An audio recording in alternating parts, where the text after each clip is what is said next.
nesse início de ano, retomando as nossas tarefas da nossa casa.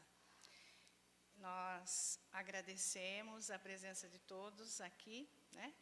Que nós tenhamos uma noite de aprendizado, né? E que possamos continuar nesse ano unidos, trabalhando, né, na seara do Mestre, aprendendo cada vez mais nesta nossa casa, que proporciona para nós conhecimento dessa doutrina tão consoladora que nos esclarece. Então, nós vamos iniciar esse ano com o nosso amigo que vem lá de Minas, né? O Edson Assunção, vem falar conosco. Já é um companheiro assim da nossa casa, que nós admiramos muito o trabalho que ele faz. Então, nós já agradecemos, Edson, tá? A sua presença aqui conosco hoje, para darmos início, né, nesse ano, as palestras que são realizadas todas as segundas-feiras nessa nossa casa. E aproveitando já, convidando a todos que queiram participar dos grupos de estudo da nossa casa, que as inscrições já estão abertas, né? Então, quem quiser aprender a doutrina dos Espíritos e fazer parte desta nossa casa, deste lar, como trabalhador, né? Aprendendo e fazendo assim a nossa transformação moral e espiritual, que é para isso que a doutrina vem nos ensinar, né? Kardec vem nos ensinar através dessa doutrina que tanto nos consola e nos esclarece. Então, quem quiser fazer parte de algum grupo de estudo que nós teremos neste ano, as inscrições já estão abertas, tá? Então, é só preencher a fichinha lá na recepção, tá? Assim como as crianças também, que nós temos a educação espírita infanto-juvenil. Então, nós temos várias turmas de estudo. Então, estão todos convidados a participar conosco nesta casa. Então, para nós darmos início à tarefa do dia de hoje, vamos iniciar fazendo uma prece. Quem se sentir à vontade pode fechar os olhos. E vamos, assim, nos sintonizando com Jesus, o nosso Mestre, modelo e guia da humanidade. E com toda a espiritualidade benfeitora e amiga, trabalhadora deste lar.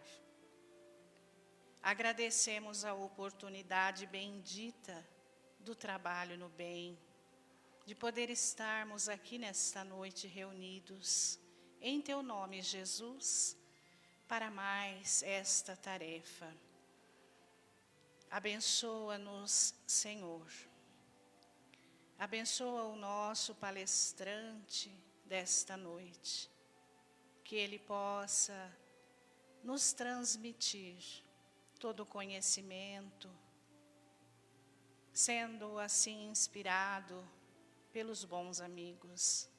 Nós agradecemos a presença honrada e amiga desses tarefeiros que conosco trabalham. Agradecemos a Jesus e pedimos que fique sempre conosco. Que assim seja. Edson, agora você.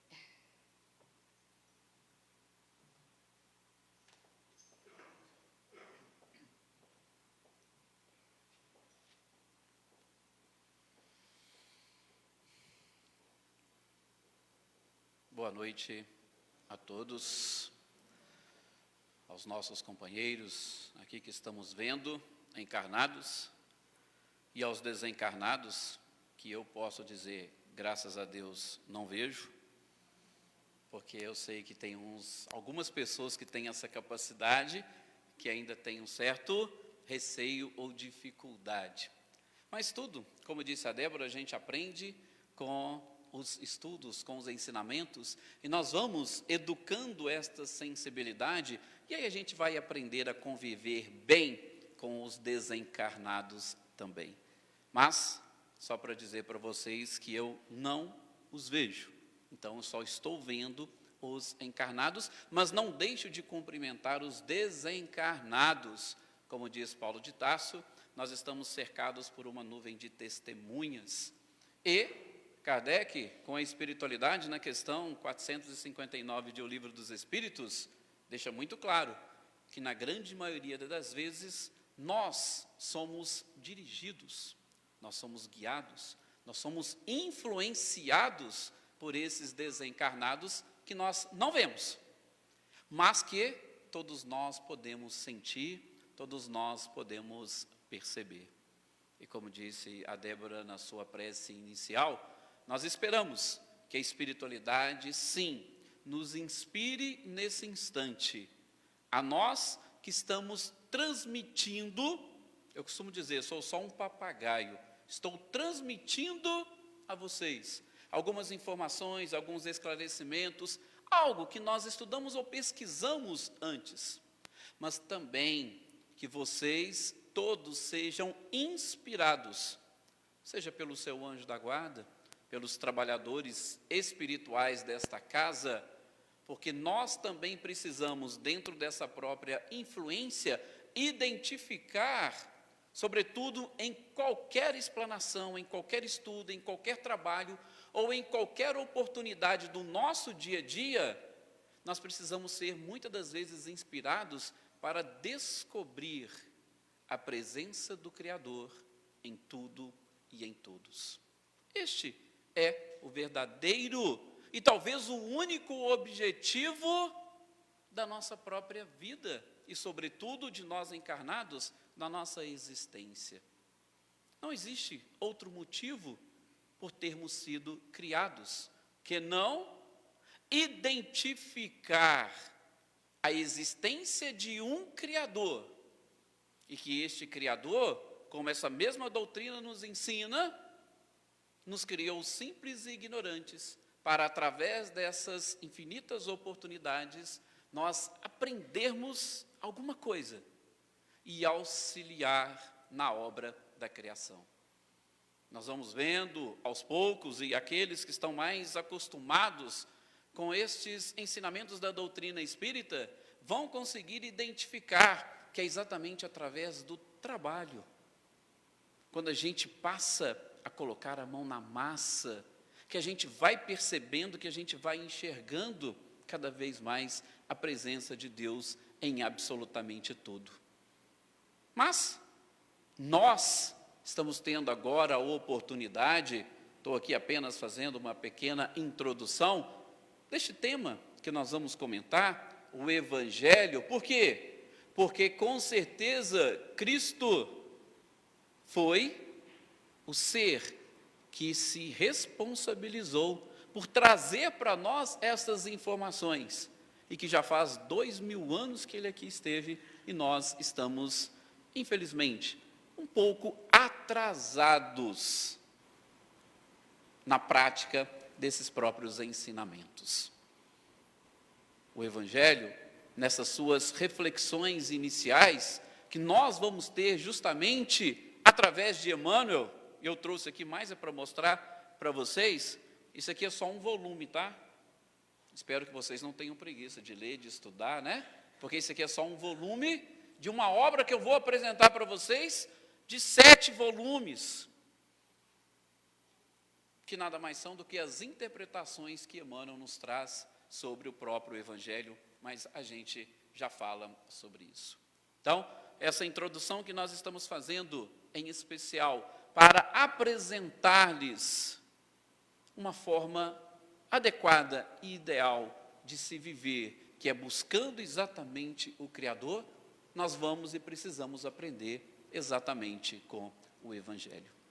Mas gostaria aqui de externar pessoalmente o meu agradecimento a todos vocês, à equipe desta Casa Espírita, principalmente pelas orações e pelas vibrações que fizeram por mim nos momentos delicados que nós tivemos no ano passado, por conta exatamente da Covid, mas vencemos, superamos, por isso que eu falo, vencemos e superamos todos juntos. E aqui estamos, adotando todos os cuidados necessários, exatamente para mantermos a nossa saúde, para mantermos a harmonia, para mantermos o equilíbrio. Então, eu estou aqui e, inicialmente, gostaria de agradecer a todos vocês. Tenho a certeza de que nós recebemos todo o carinho, todas as orações e todas as vibrações.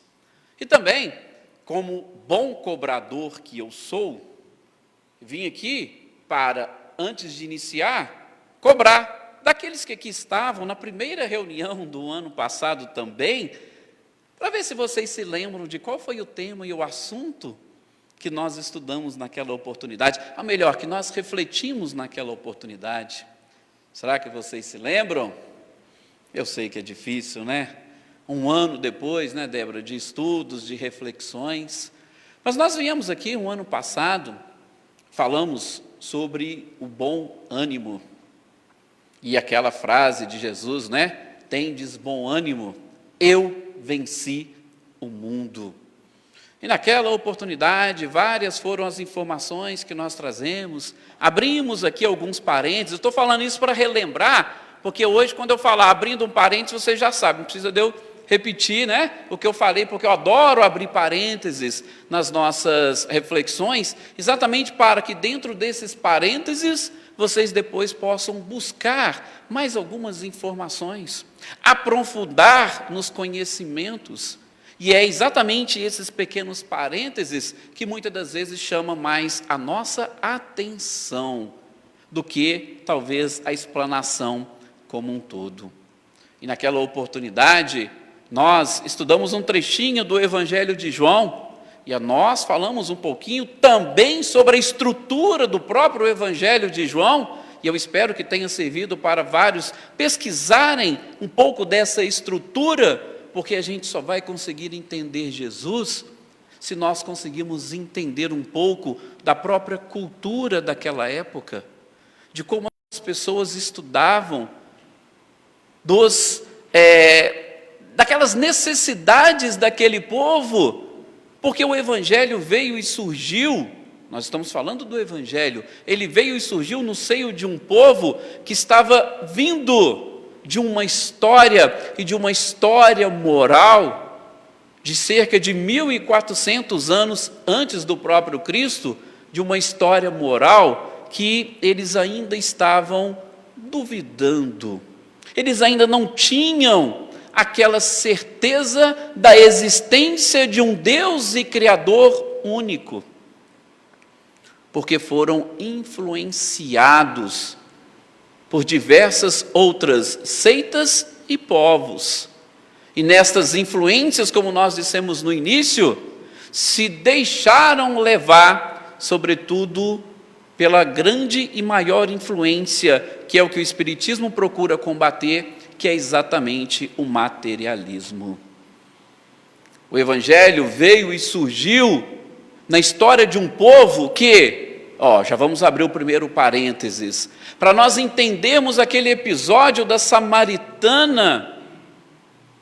Alguns aqui devem se lembrar, principalmente pessoas que já frequentaram outras religiões, né? O episódio da Samaritana, que de repente ela começa a conversar e fala, você teve 5 maridos, e ela saiu, foi falar para o povo, nós tivemos, ele falou quantos maridos Aquilo é só uma referência, numa interpretação, sobretudo simbólica, uma referência a 5 outras vezes que aquele povo esteve escravizado, e a sua aliança, o seu casamento, eram com deuses diferentes daquele verdadeiro Deus apresentado por Moisés. Basta nós pesquisarmos na história do povo hebreu e nós vamos identificar.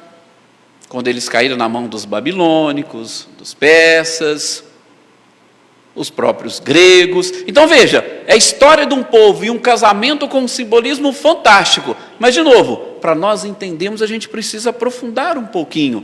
Vou fechar o parênteses, porque esse não é o nosso tema. Apenas para fazer a vocês uma apresentação do próprio Evangelho. E por que eu estou dizendo isso? Eu estou dizendo isso porque também, no ano passado, quando nós aqui estávamos, dentro de um dos parênteses que nós citamos, a gente falou um pouquinho da neuroplasticidade, que é essa capacidade que a criatura tem de, a cada encarnação, modificar a sua forma de pensar e, sobretudo, de agir. Por que nós somos tão teimosos em determinadas coisas? Porque nós trouxemos esses arquétipos de existências anteriores e que lá no fundo eles vão mexendo com o nosso psiquismo e a gente passa a ter a dificuldade de mudar. E todo mundo vai dizer, ou a grande maioria, eu sou assim e não quero mudar. Eu sou assim, nasci assim e vou morrer assim. Mas a neuroplasticidade exatamente nos permite essa mudança, essa alteração, desde que nós tenhamos conhecimentos e informações necessárias para modificar as nossas ações. E para modificar as nossas ações, nós temos que modificar os nossos próprios pensamentos. Para modificar os nossos pensamentos, nós temos que entender, por que não, a própria construção dos pensamentos. Nossa, Ed, você já está falando um pouco. Não, eu não vou entrar nessa seara, não. Estou aqui citando porque alguns de vocês devem gostar muito de Augusto Cury, que é um dos autores mais lidos da história, da atualidade, e ele fala muito dessa questão do pensamento, da construção do pensamento, porque os pensamentos é que vão se transformar depois em ações. E nós, por conta dessa neuroplasticidade, ou por conta de todas as nossas vivências anteriores, nós acumulamos muitas informações retrógradas, antigas, e nós desperdiçamos as oportunidades de trazer informações novas, ou como diz Augusto Cury, de alimentar as nossas janelas de memória light. Ficamos apenas com as janelas de memória killer e, com isso, nós temos a dificuldade de buscar, uma vida nova, que é exatamente aquilo que o Evangelho propõe. O que significa Evangelho? Boa nova, boa notícia. Mas até quando que o Evangelho é uma boa nova? Quando que ele vai se transformar numa boa notícia? Somente a partir do momento que nós começarmos a compreendê-lo e ter a certeza de que aqueles comportamentos modificarão completamente a minha forma de pensar e de agir. O Evangelho será para mim uma boa nova, uma boa notícia, somente a partir do momento que eu estiver convencido de que Ele vai me fazer bem. Caso contrário, se eu não estiver convencido, não adianta. Eu posso decorar todos os capítulos e versículos do Evangelho, e aqui falo dos 4 evangelistas, mas se eu não me convencer daquela verdade, de nada me adiantará. Por isso a necessidade de compreensão, e eu costumo dizer, compreensão e convencimento. Gente, é algo muito simples, a nossa vida é assim. Se alguma pessoa chegar para vocês e falar, isso aqui é bom, se vocês confiarem naquela pessoa, e se vocês se convencerem do que ela está falando é verdade, eu tenho certeza que vocês vão colocar em prática. Por exemplo, uma das coisas que muita gente faz, não é só mulher não, tá? Homem também, dieta. Se alguém vier com vocês e falar assim, essa dieta aqui ela é boa e tal, e a pessoa principalmente ter passado por aquilo e ter modificado, vocês vão fazer ou não vão? Agora, se a pessoa chega para vocês e fala, nossa, tem uma dieta que é fantástica. Aí você olha, a pessoa está com a saúde debilitada. O corpo não é aquele que você queria. Você vai olhar, você vai falar o quê? Para ela não deu certo, então não adianta querer me convencer que não vai dar certo. Eu não vou me sentir convencido de que aquilo vai funcionar. Tem determinados métodos de estudo. Aí você olha a pessoa, poxa, a pessoa não concluiu nada, não consegue passar num concurso. Como é que ela quer me ensinar métodos de estudo? Então, você já vai criar aquele bloqueio antes de experimentar. Então, eu digo que uma das palavras mais importantes quando se trata de evangelho é exatamente convencimento. Nós temos que estar convencidos de que, primeiro, Jesus é esse Jesus mesmo que nós estamos falando. Aliás, que Jesus é esse que nós estamos falando, que trouxe este evangelho. Bom, como o Edson estava falando, dessa história de um povo, esse povo aguardava o Messias, principalmente pelos estudos do profeta Isaías, pelos seus sermões, pelas suas palavras, e de vários outros profetas. Mas Isaías foi um dos principais. Viveu mais ou menos em torno de 800 anos antes de Cristo. E esse povo hebreu esperava um Messias. Mas que Messias eles esperavam? Eles esperavam alguém que viesse estabelecer um reino de paz. Mas que paz é essa? E como seria este reino de paz? Ou seja, vai ser com certeza para nós aquele general que nós, povo hebreu, nunca tivemos e que vai subjugar os outros para nos colocar no poder. Era o que eles esperavam, era o que eles imaginavam, que o Messias nasceria, por exemplo, num castelo. Ele deveria, pelo menos, ser filho de reis, mas era a forma como eles compreendiam, como eles entendiam. E eles não estavam completamente convencidos daquilo que eles estudavam. Lógico que não estou aqui querendo buscar desculpas. Se os sacerdotes, os doutores da lei não explicavam, não sei. Se o próprio povo não estava preparado, não sei. Eu só quero julgar essa pergunta para a atualidade. O que nós pensamos de Jesus? Como que nós imaginaríamos um Messias? O que vocês esperariam se falasse, existe um Messias, tem um Salvador, tem alguém que vai nos ensinar o caminho, tem alguém que vai estabelecer, principalmente, palavra ou a frase da vez, o Brasil é o coração do mundo e pátria do Evangelho. Provavelmente vai vir um presidente que vai resolver os problemas e a gente vai virar país de primeiro mundo. Tem muita gente que pensa assim. Mas será que este é o Jesus que nós estamos esperando? Se for, ele ainda não veio. Vou dizer para vocês que esse que nós estamos aqui estudando de há 2000 anos atrás, não é aquele que nós estamos. E aí, é claro, se eu não ter este convencimento, eu não vou conseguir colocar em prática o seu evangelho. Aliás, eu vou ter como uma utopia, como muitos ainda pensam, ele foi apenas mais um profeta e pronto. Está vendo como que essa questão do convencimento ela é de extrema importância? Nós estamos vindo à casa espírita, por quê? Aliás, eu particularmente não gosto muito do porquê, eu prefiro colocar antes a pergunta, para quê? Qual é a finalidade de eu estar vindo, por exemplo, a uma casa espírita? É perguntas íntimas que eu tenho que fazer para mim mesmo. Então, eu gosto de fazer essas reflexões sobre o Evangelho, e aí, é claro, nós vamos fazer uma reflexão sobre o Evangelho, mas com o olhar de Emmanuel. Não vamos fazer com o olhar do Edson, não. Vamos fazer com o olhar de Emmanuel. Mas antes, vamos conhecer um pouco Emmanuel. Eu ainda lembro que o ano passado fiz até essa pergunta, vocês conhecem um pouco de Emmanuel?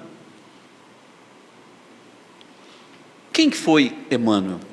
Bom, Emmanuel a gente conhece um pouquinho como sendo o principal guia espiritual de Chico Xavier. Eu costumo dizer que Emmanuel não é o guia de Chico Xavier, é o guia da humanidade. Lógico que ele utilizou um instrumento chamado Chico Xavier, que se colocou inteiramente à disposição da espiritualidade para um trabalho, para uma tarefa. Por quê? Porque ele estava convencido de que os ensinamentos desse Cristo são verdadeiros e que iriam nos conduzir à própria felicidade.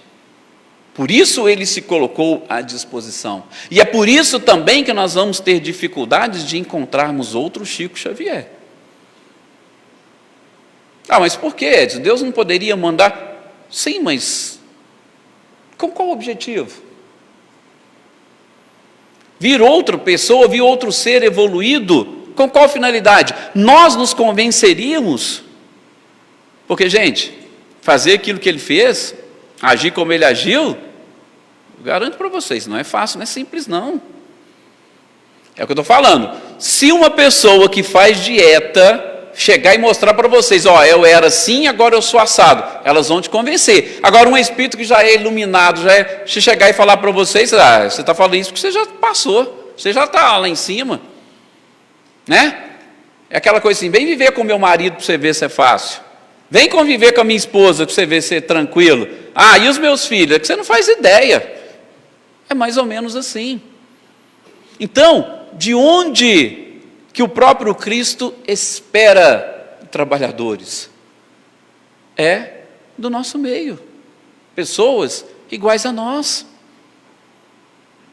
Então o outro Chico não vai vir. Então, continuando, Emmanuel, para mim, é exatamente esse guia da humanidade, e é um dos principais seres deste planeta que, na minha visão, consegue interpretar o Evangelho de uma forma profunda e fantástica.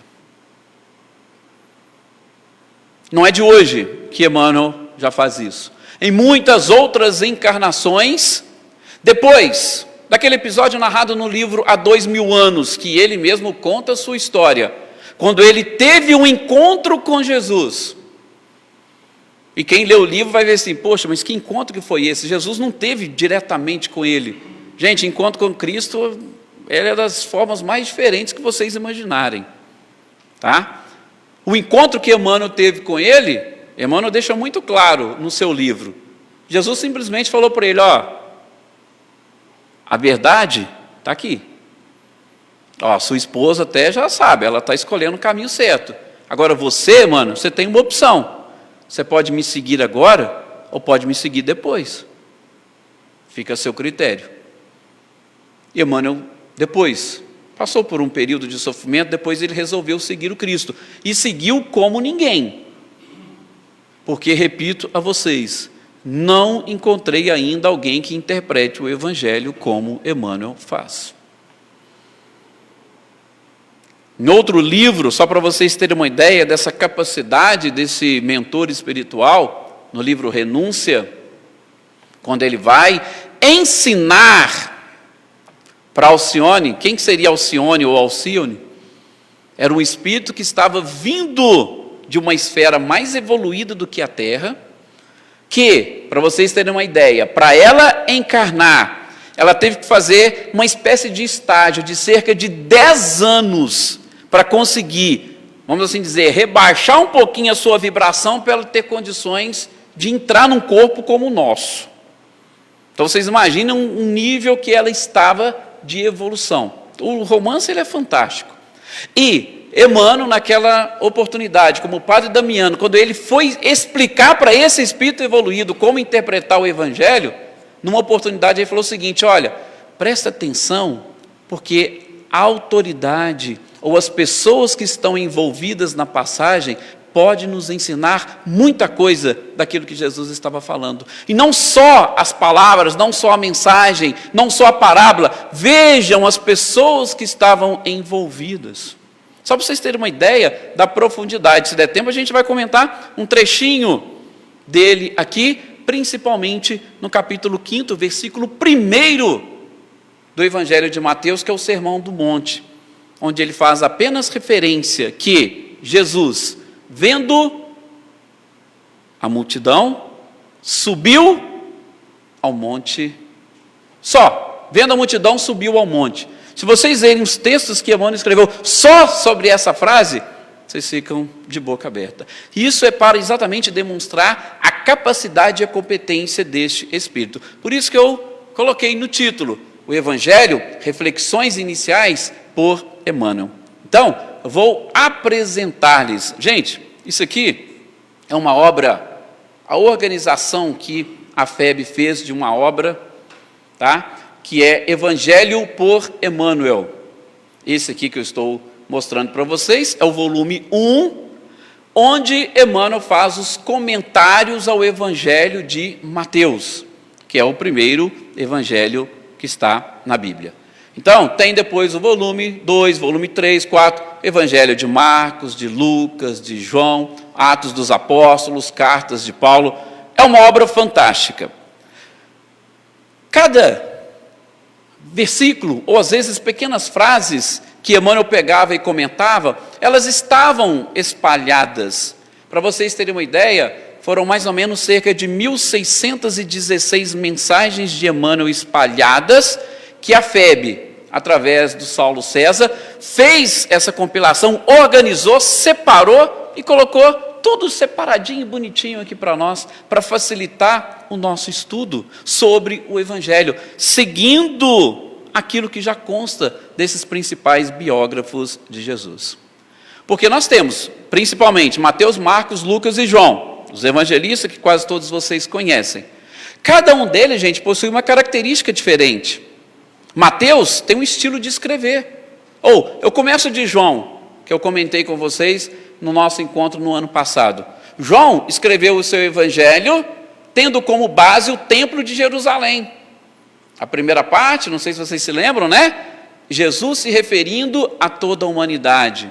A segunda parte, do capítulo 13 até o 18, Jesus apenas e tão somente com os seus amigos, os seus apóstolos, discípulos. A terceira parte, do capítulo 18 ao 24, Jesus nessa sua relação com o Criador. O Templo de Jerusalém, ele é dividido assim. Tem o átrio, que é onde todas as pessoas têm acesso. Depois tem a parte dos santos, que é onde só os sacerdotes possuem acesso. E a parte central, o Santo dos Santos, que apenas o sumo sacerdote tem acesso. Então veja, João tem um estilo de escrever, e o seu evangelho é muito espiritualizado. Mateus tem o seu estilo. Mateus era judeu, então ele conhecia a história daquele povo, muito apegado às próprias tradições. Para vocês terem uma ideia, Mateus não utilizava a expressão reino de Deus, ele utilizava a expressão reino dos céus. Por quê? Porque você não falava Deus, a palavra Deus, naquela época, por conta do mandamento, não tomar seu santo nome. Então eles evitavam, eles não falavam. Então nós vamos ter que entender um pouquinho dessas peculiaridades para a gente saber interpretar e compreender a sua mensagem. Nós temos Lucas. Lucas não era judeu, ele era um gentio, era um médico, uma linguagem mais culta. Então, ele tinha a sua forma de escrever. E Marcos também, que de uma certa forma escreveu o seu evangelho em cima de muito daquilo que o próprio Pedro havia lhe dito. Pedro, a gente sabe, de um temperamento difícil, complicado, mas foi um dos principais apóstolos. Então, cada um dos biógrafos do Cristo escreveu a sua mensagem de uma forma.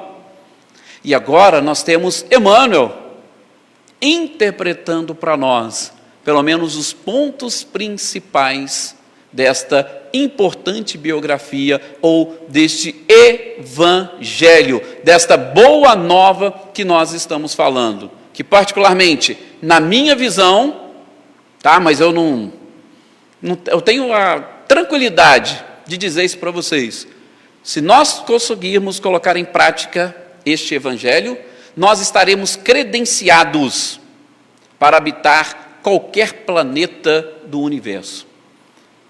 Principalmente aqueles que já são acostumados com as lides espíritas, conhecem, né? Na casa do meu pai há muitas moradas, e a gente já conhece um pouquinho das classificações dos mundos, né? Mundos primitivos, de provas e expiações, de regeneração, mundos felizes e mundos celestes ou divinos. quem pratica o Evangelho é capaz de habitar, inclusive, os mundos celestes ou divinos, para vocês terem a certeza de que Cristo não escondeu absolutamente nada. Agora vejam, com mensagens e informações que nos credenciam habitar mundos celestes ou divinos, nós temos dificuldades de habitar planetas de provas e expiações. Se nós temos essas dificuldades de habitar planetas de provas e expiações, talvez alguns vão dizer, não, mas os mundos felizes é mais fácil. Não é mais fácil, não. Vocês podem ter certeza que é mais difícil. Mas por que é mais difícil? Você está num mundo onde todo mundo são pessoas boas. Todo mundo são pessoas boas, mas e você? Como vocês se sentem no meio de pessoas, por exemplo, desconhecidas? Pessoas que você considera que estão acima de você. Por exemplo, se vocês fossem convidados a participar de um banquete entre as 10 pessoas bilionárias do mundo, como é que vocês se sentiriam? Se sentiriam bem, tranquilos? Ficariam à vontade no meio deles? Então vocês imaginem, nos mundos celestes ou divinos, só espírito evoluído, vocês se sentiriam bem no meio deles? Eu sentiria sim. Aí eu gosto de lembrar uma historinha que o Haroldo conta, né? Uma vez que ele visitou ali a casa do Chico, aí tinha um rapaz lá que sempre ajudava o Chico, né, com as coisinhas simples ali, e o Haroldo era adolescente também, virou para ele e falou, nossa, que beleza, né, você está aqui, conviver com o Chico, deve ser uma delícia, né, um espírito evoluído desse. Aí disse que o rapazinho virou para ele, você está doido? Você não faz ideia do que você está falando. Eu chego aqui, às vezes eu estou aqui, o Chico vem e bate minhas costas, meu filho, não pensa assim não, aí eu até assusto. Ele lê até o meu pensamento. Então vocês imaginem, vocês estão no meio de espíritos que conseguem saber o que está indo de... Vocês acham que é fácil? Eu teria dificuldades, claro. Então, não é fácil habitar mundos evoluídos. Por isso que há uma escala, e essa escala é gradativa. E é isso que Jesus procura fazer para a gente.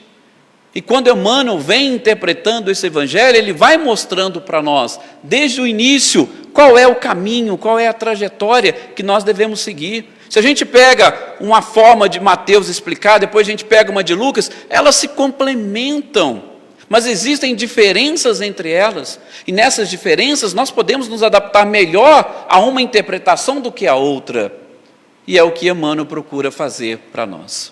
Então vejam, 1.616 mensagens aproximadamente, separadas, comentando os trechos do Evangelho. E como eu disse, seriam reflexões iniciais. Iniciais por quê? Nós teríamos que estudar toda essa obra, todos os volumes, para nós entendermos. Mas eu trouxe aqui, pelo menos umas 2 ou 3, para vocês terem uma noção do que é efetivamente este Evangelho. No primeiro capítulo, até esse primeiro capítulo, Saulo da coloca aqui, né, seria sobre José da Galileia, mas, infelizmente, a editora do livro Levantar e Seguir não cedeu os direitos autorais, então ele não trouxe o texto. Então quem vai pegar, vai ler ali, José da Galileia, não tem nada, tá? Mas é um texto simples, onde Emmanuel vai falar, depois vocês pegar o livro Levantar e Seguir, vocês vão ver onde ele comenta da importância de José para essa missão e essa tarefa. A gente já vai logo para a segunda. O segundo capítulo, ele intitula de A Plataforma do Mestre. Olha para vocês verem como que Emmanuel é fantástico, né? A gente falou agora há pouco que Jesus, pelo menos para aquele povo, era considerado, ou eles esperavam, um general, E aí Emmanuel vem e fala em plataforma. Quando a gente fala em plataforma, nós estamos falando principalmente de governo. O governo tem que elaborar uma plataforma de como que ele pretende, né, atingir os seus objetivos, as suas metas. Pois é, e Emmanuel fala da plataforma do Mestre. E qual que é essa plataforma? Ou com base em que ele vai trazer para nós essa plataforma? Com base exatamente naquilo que Mateus vai dizer no capítulo 1, versículo 21, onde ele diz o seguinte, olha, Ele salvará o seu povo dos seus pecados. Emmanuel pega essa frase e escreve um texto chamado A Plataforma do Mestre. Está vendo como é que Emmanuel é realmente fantástico?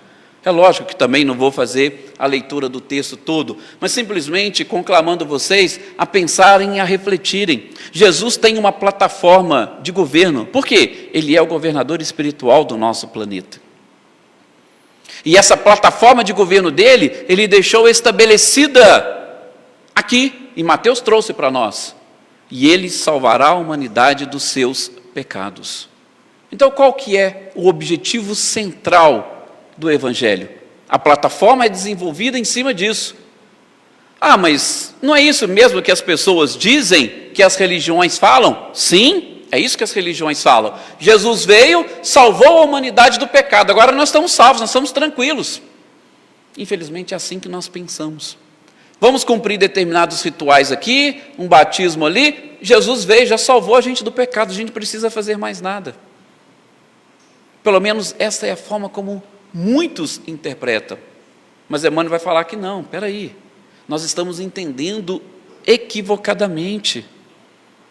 Porque Jesus diz que vai salvar a humanidade dos seus, ou seja, Ele veio para nos ajudar a nos livrarmos dos nossos pecados. E como é que se livra dos próprios pecados? Vocês já pararam para pensar? Como que eu me livro dos meus pecados? Tem uma fórmula que alguém chega e fala: seus pecados sumiram, desapareceram. E eles desaparecem? Já viram isso? Será que isso acontece? Vocês conseguem fazer isso com a mente de vocês? Não, eu fui no centro, tomei um passe, os meus pecados desapareceram. É assim? Está vendo? É um pouco mais profundo do que a gente imagina.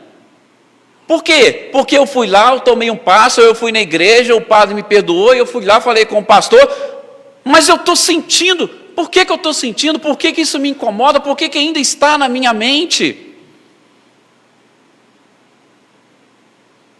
Porque é algo que nós precisamos fazer. E aí vem a sequência de Emmanuel. Olha para vocês que fantástico, a sequência. Na sequência, ele vai comentar um outro trechinho de Mateus. E aí ele já pulou para o capítulo 4. E é um trechinho que eu, assim, adoro. Existe até uma música, eu não lembro se é do Padre Zezinho, que fala sobre ela também. E, extraído de um dos trechos dos Evangelhos, ou da Bíblia, que muitos têm dificuldade de entender, que é exatamente o episódio da, entre aspas, tentação de Jesus. E aí eu posso dizer para vocês o que Kardec fala. Nós estamos falando de Emmanuel, de Chico, mas tenho certeza que Kardec está acima de tudo nesse projeto, né? Até mesmo porque, como a Débora estava comentando na sua oração inicial, e está lá na questão 627 de O Livro dos Espíritos, porque se Jesus é o ser mais importante que pisou no nosso planeta, questão 625, Kardec pergunta para a espiritualidade: então por que eu preciso dos ensinamentos dos espíritos?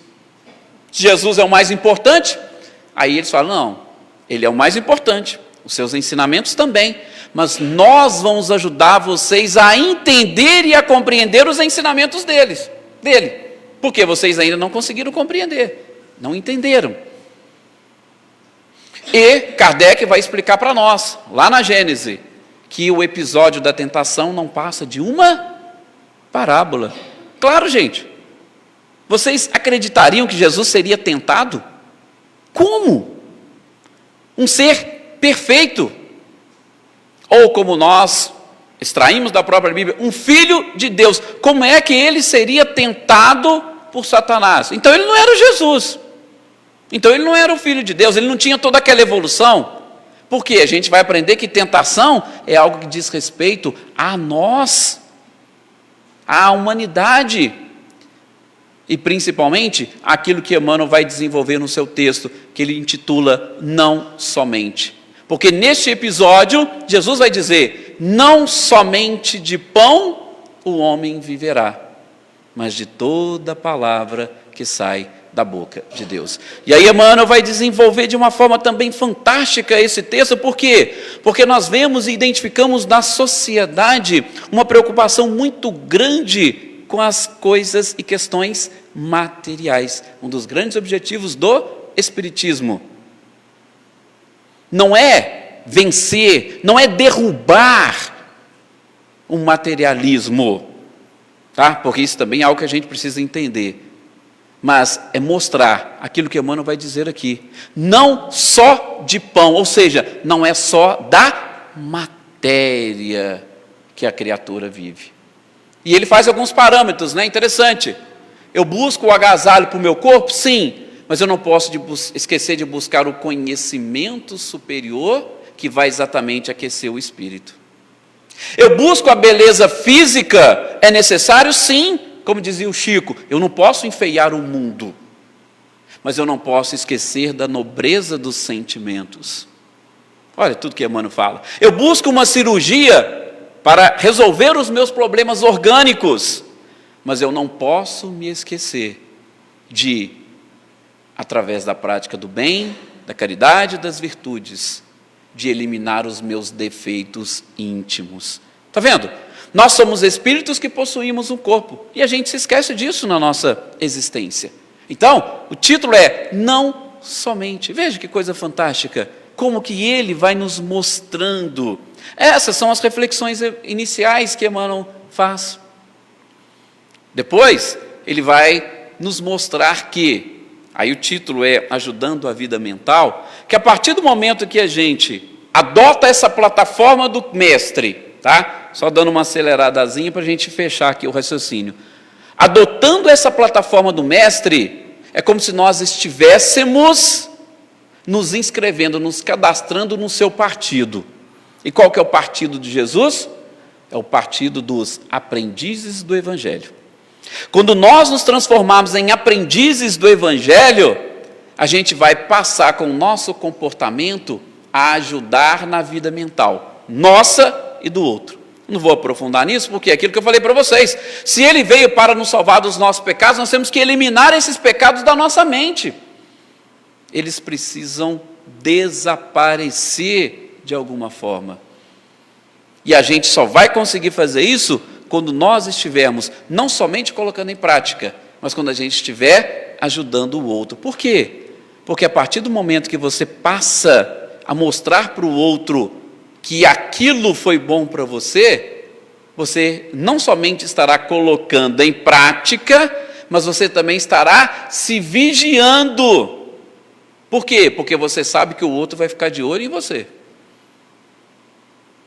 Quando você passa a ajudar o outro, caminhar junto, e aí abrindo um outro parênteses, a Nete Guimarães tem um videozinho no WhatsApp aí que está rodando aí, um videozinho curto, de uma palestra dela que ela fala sobre a felicidade. Há muitos anos as universidades do mundo inteiro vêm estudando o que é a felicidade. Isso é muitos anos. E está se concluindo que felicidade é exatamente a prática do amor. Não existe felicidade fora do amor, fora da própria prática da caridade, quando você ajuda os outros. Não existe felicidade. Vocês podem fazer qualquer coisa. Pode ter a beleza maior, pode ser Miss Mundo, Miss Universo. Você pode ser o homem mais rico do mundo. Felicidade é exatamente essa entrega ao outro. Faculdades, universidades do mundo todo estão chegando a essa conclusão. E aquilo que Jesus nos ensina. Quando Emmanuel fala ajudar a vida mental, principalmente dos outros, é colocar em prática. E em especial, mas fica para o próximo capítulo, tem o texto dele, diante da multidão. Que fantástico. Jesus subiu, ou como Lucas disse, Jesus desceu. Isso é importante, isso é relevante, mas como eu disse para a Débora, cenas para os próximos capítulos.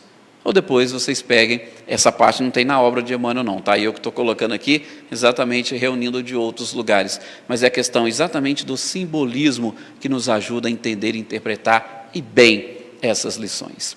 Espero que essas reflexões iniciais por Emmanuel tenham nos ajudado a reiniciarmos as nossas tarefas deste ano. Não é tarefa somente na casa espírita, não. É lá dentro do nosso lar. Porque o dia que nós nos convencemos, como nos diz Joana de Ângeles, de que os ensinamentos do Cristo são capazes de revolucionar a humanidade, nós vamos modificar completamente a nossa forma, inclusive de pensar, de agir, de viver. Tá? Isso vocês podem também depois pegar. Tem até um livro que eu trouxe só para mostrar para vocês. Augusto Cury. Não é um livro religioso. É um livro científico. O maior líder da história. E ele fala exatamente sobre isso. Como que os ensinamentos do Cristo são capazes de revolucionar, inclusive, o sistema de educação mundial. Muito obrigado a este carinho de vocês. Muito obrigado pela própria, a gente costuma dizer, né, paciência de vocês. Espero que tenha contribuído para essas reflexões iniciais e que Jesus continue sempre presente na vida de todos.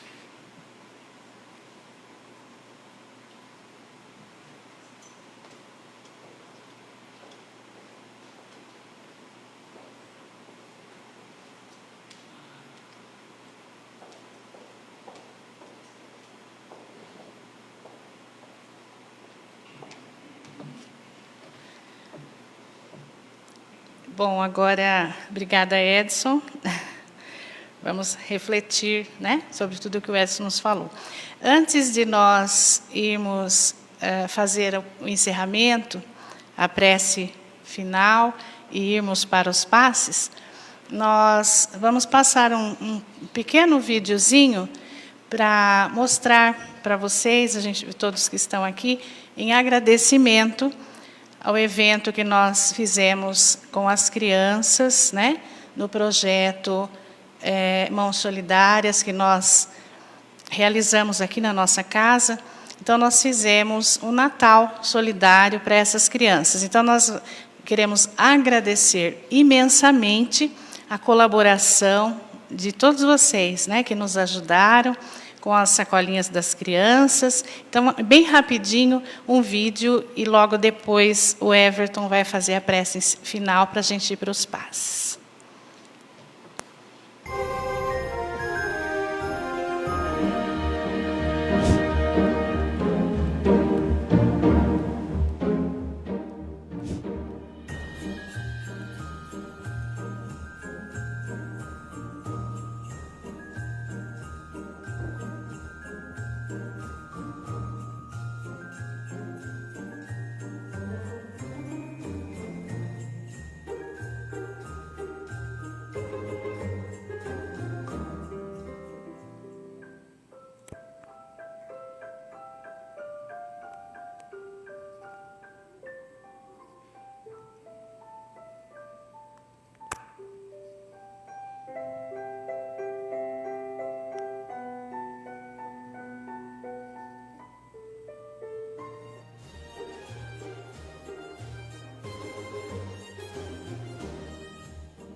Bom, a gente já está caminhando para as atividades finais da noite, mas antes, né, aproveitando a reflexão da noite, né, todo ano, né, muitas pessoas acabam fazendo uma reflexão, colocando metas novas para o novo ano, né?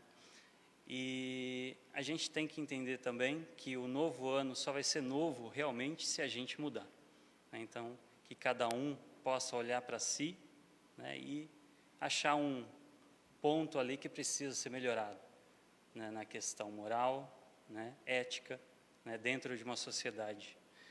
E que a gente aproveite esse momento, quem tiver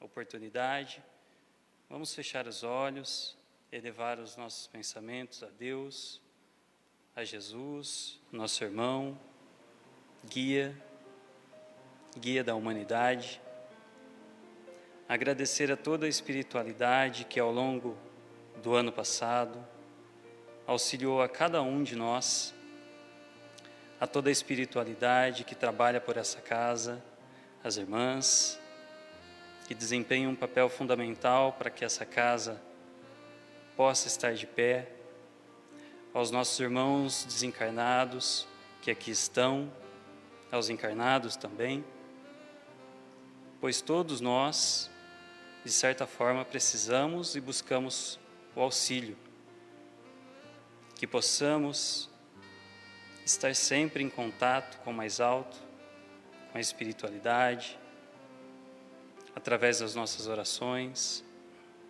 e que esse ano que se inicia possa ser um ano de trabalho no bem. As dificuldades virão, mas que possamos ser fortes diante das dificuldades. Que Jesus esteja conosco, hoje e sempre, e que nós também estejamos com Ele, e que assim seja.